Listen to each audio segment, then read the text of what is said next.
So today I want to talk about a mistake I see a lot of traders make, which is viewing the market based on candles, especially on lower time frames, and only focusing on their setup as if that's something that controls the market.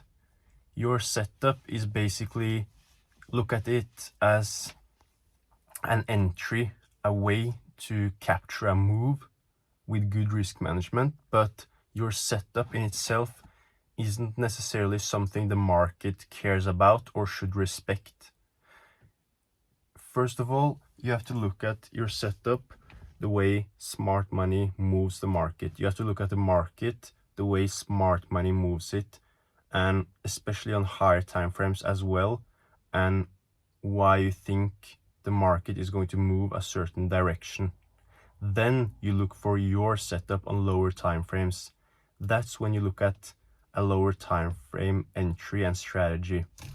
But if you do this mistake of just looking at the market based on a fair value gap or an inversion fair value gap, break of structure without any knowledge of higher time frames or where you think the market is going to go, or specific times of day, then your setup doesn't mean anything.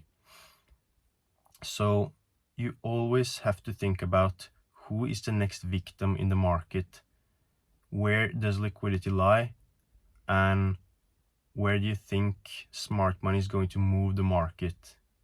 And then when that's clear, either you look at that trend, you try to capture a trend on higher time frames, then you don't necessarily need to look for an aggressive liquidity sweep.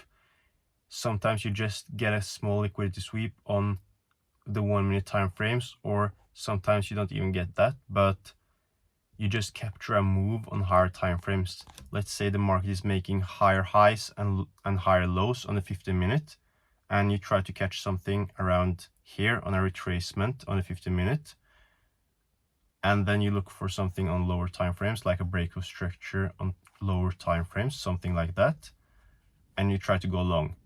But that's trading with the market, with the trend, with higher time frames, and you have knowledge of higher time frames.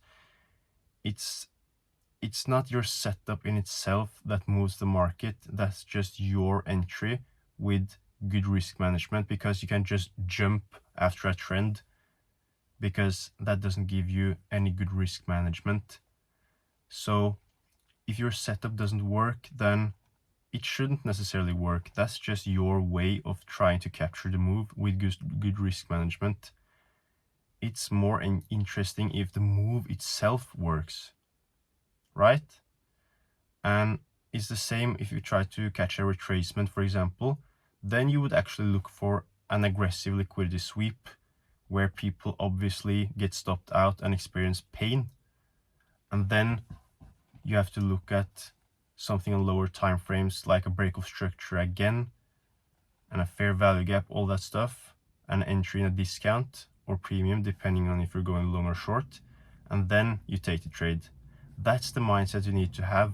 You can't just be like, I don't know what the market is going to do, I don't know the story, the narrative today, but I see this break of structure on the 1 minute and a fair value gap. That doesn't mean anything. Like, think about how many fair value gaps that gets formed each and every single day, or how many break of structures you have. That in itself isn't good enough. So this is what you have to do. You have to understand what moves the market, why it moves, certain times of day, which days it actually moves. For example, smart money doesn't always move the market and give you a good trading opportunity on Mondays. And do you know why?